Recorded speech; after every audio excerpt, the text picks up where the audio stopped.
Hi viewers, வணக்கம். இது உங்கள் சென்னை டைகர்ஸ். இன்றைக்கி நம்ம மத்திய அரசு கொண்டு வந்துள்ள புதிய கல்விக் கொள்கையை பற்றி தான் பார்க்க போகிறோம். இந்த வீடியோவை ஸ்கிப் பண்ணாமல் பாருங்கள். ஸோ நம்ம இப்போது வீடியோக்குள்ளே போகலாம். இன்றைக்கி இருக்கிற சூழ்நிலையில் நாடு வளர்ச்சி பாதையை நோக்கி போகுதா அப்படின்னு கேட்டால் கண்டிப்பாக இல்லைன்னு நாங்கள் சொல்லணும். மத்திய அரசு தொடர்ந்து சில புதிய வழிமுறைகளை கட்டாயமாக மற்ற மாநில அரசுகள் மேலே திணிக்கிறாங்க. ஸோ இது பார்த்திங்கன்னா ஒவ்வொரு நாட்டினுடைய ஒற்றுமைக்கும் நல்லதே கிடையாது. அதில் ஒன்று தான் இந்த புதிய கல்விக் கொள்கை, அதாவது கல்வி கொள்ளை அப்படின்னு கூட சொல்லலாம்.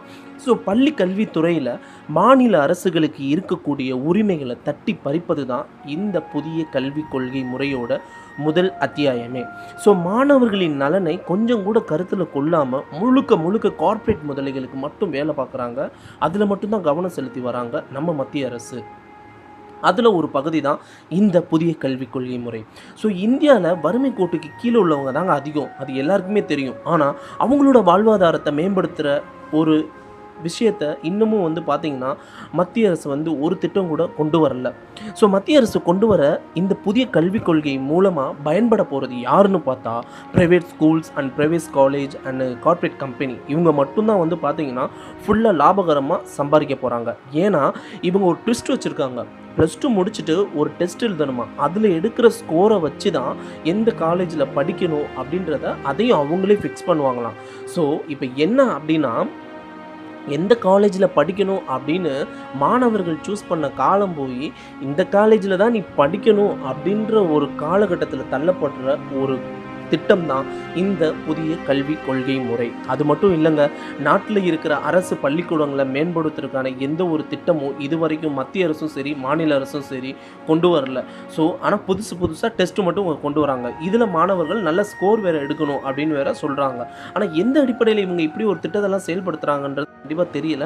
மக்களுடைய நலன்களை கருத்தில் கொள்ளாமல் ஒருமித்த சுயநலமாய் எடுக்கும் ஒவ்வொரு முடிவும் பார்த்திங்கன்னா நாட்டோடையும் அவங்க ஆட்சியோட அழிவுக்கு மட்டும்தான் இது தள்ளப்படுமே தவிர ஒரு வளர்ச்சிக்கு கண்டிப்பாக என்றைக்கும் இந்த மாதிரி ஒரு விஷயங்கள் தள்ளப்படாது, அதாவது வளராது அப்படின்னு சொல்லலாம்.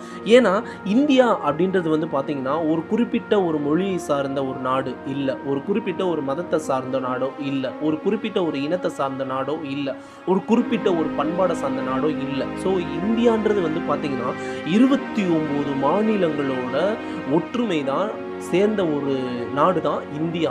இங்கே பலதரப்பட்ட மொழிகள் இருக்குது, மதங்கள் இருக்குது, பண்பாடுகள் இருக்குது, கலாச்சாரங்கள் இருக்குது, இனங்கள் இருக்குது. ஸோ இதை எல்லாத்தையுமே பார்த்திங்கன்னா ஒரே நாடு ஒரே மொழி ஒரே மதம் அப்படின்ற இதுக்குள்ளே கொண்டு வரணும் அப்படின்னு நினைக்கிறது பார்த்திங்கன்னா மிகப்பெரிய ஒரு முட்டாள்தனம் அப்படின்னு தான் சொல்ல முடியும். ஏன்னா இது வேற்றுமையில் ஒற்றுமை இந்தியா அப்படின்னு சொல்லிட்டு நம்ம எல்லாருமே படிச்சிருக்கோம். ஆனால் இங்கே பார்த்திங்கன்னா இப்போ அதெல்லாம் கிடையாது, நாங்கள் சொல்கிறது தான் அப்படின்ற ஒரு ஒருமித்த சிந்தனைக்குள்ளே நம்மளை எல்லாத்தையும் கொண்டு வர பார்க்குறாங்க. இது ஒரு மிகப்பெரிய ஒரு பார்த்திங்கன்னா நாட்டோட ஒரு ஜனநாயகத்தோட ஒரு வளர்ச்சி மிகப்பெரிய அளவில் பாதிக்கும் அப்படின்னு சொல்லலாம். ஏன்னா கல்வியையும் மருத்துவத்தையும் இலவசமாக தரக்கூடிய அரசே அதை பார்த்திங்கன்னா தனியாருக்கு தாரவாத்து வரி வசூல் மூலமாக அவங்க திரும்பவும் அந்த காசை கொள்ளையடிக்கிற ஒரு செயல் தான் இந்த புதிய கல்விக் கொள்கை முறை.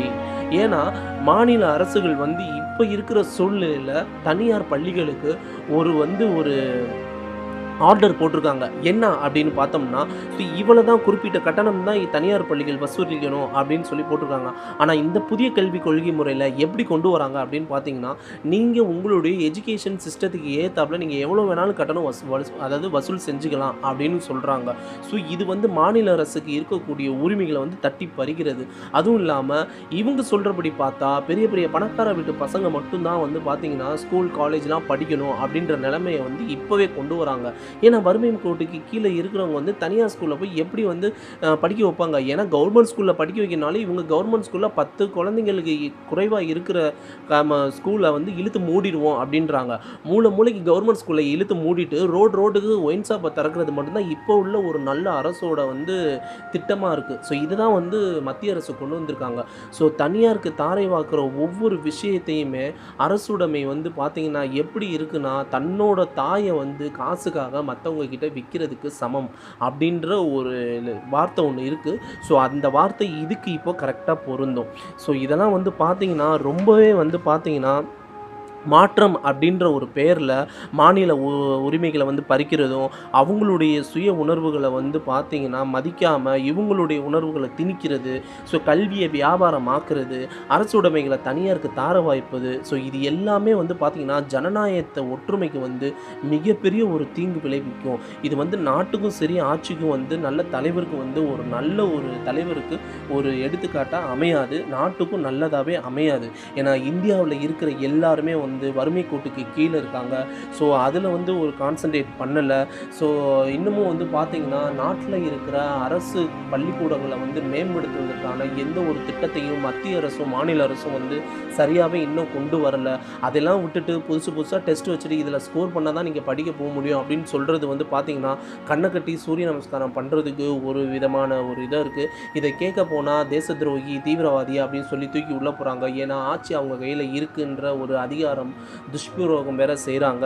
ஸோ இதெல்லாம் வந்து பார்த்தீங்கன்னா எப்படி மாறணும் அப்படின்னா, மக்களாகி நீங்கள் வந்து ஒற்றுமையாக சேர்ந்து குரல் கொடுக்கணும். அதாவது அதிகாரத்தில் இருக்கிற அவங்க என்ன ரூல்ஸ் வேணாலும் போடலாம். ஆனால் இன்றைக்கி வந்து கர்நாடகா அரசோ, கேரளா அரசோ, ஆந்திர அரசோ, மத்திய அரசு போடுற எந்த ஒரு ரூல்ஸையும் மதிக்கவே மாட்டாங்க. அதனால அந்த அரசுக்கு அதனால மத்திய அரசு வந்து மற்ற அந்த கேரளா, கர்நாடகா, ஆந்திரா இந்த அரசுகளுக்கு வந்து எந்த ஒரு தீர்ப்பும் இல்லைனா அபராதமும் விதிக்க முடியாது. ஏன்னா அவங்க வந்து அந்தளவுக்கு ஒற்றுமையாக ஸ்ட்ராங்காக இருக்காங்க. ஆனால் தமிழ்நாட்டில் மக்கள் ஒற்றுமையாக இல்லாதனால உங்களை வந்து ஆட்சி அதிகாரத்து துஷ்பிரயோகம் பண்ணுறாங்க. அது மட்டும் இல்லாமல் நீங்கள் வந்து எதுக்குமே ஒற்றுமையாக கூடி கேள்வி கேட்காததுனால தான் இங்கே வந்து பார்த்திங்கன்னா நிறைய தவறுகள் நடக்குது. ஸோ இனிமேலாவது இந்த வீடியோஸ் பார்த்துட்டு மக்கள் வந்து நடக்கிற சுயமாக சிந்திங்க. இது நல்லதா, இது நாட்டுக்கு நல்லதா, இது நம்மளுடைய மாணவர்களுக்கு நல்லதா, அவங்களுடைய வாழ்வாதாரத்துக்கு இந்த கொள்கையெல்லாம் நல்லதா அப்படின்னு சுயமாக சிந்திங்க. உங்களுக்கு என்னென்ன கேள்வி கேட்கணுமோ தைரியமாக கேளுங்க, ஒற்றுமையாக சேர்ந்து குரல் கொடுங்க. ஸோ இந்த வீடியோவில் நாங்கள் சொன்ன விஷயங்கள் எல்லாமே உண்மை அப்படின்னு உங்களுக்கு தோணுச்சுன்னா ஸோ இந்த வீடியோஸ் பற்றின கருத்துக்களை கீழே உள்ள கமெண்ட்ஸ் பாக்ஸில் டைப் பண்ணுங்கள். ஸோ இந்த வீடியோவை உங்கள் ஃபேமிலி அண்ட் ஃப்ரெண்ட்ஸுக்கு ஷேர் பண்ணுங்கள், லைக் பண்ணுங்கள். நம்ம சென்னை டாக்கீஸ் சேனலை சப்ஸ்கிரைப் பண்ணாதவங்க சப்ஸ்கிரைப் பண்ணுங்கள். தேங்க்யூ.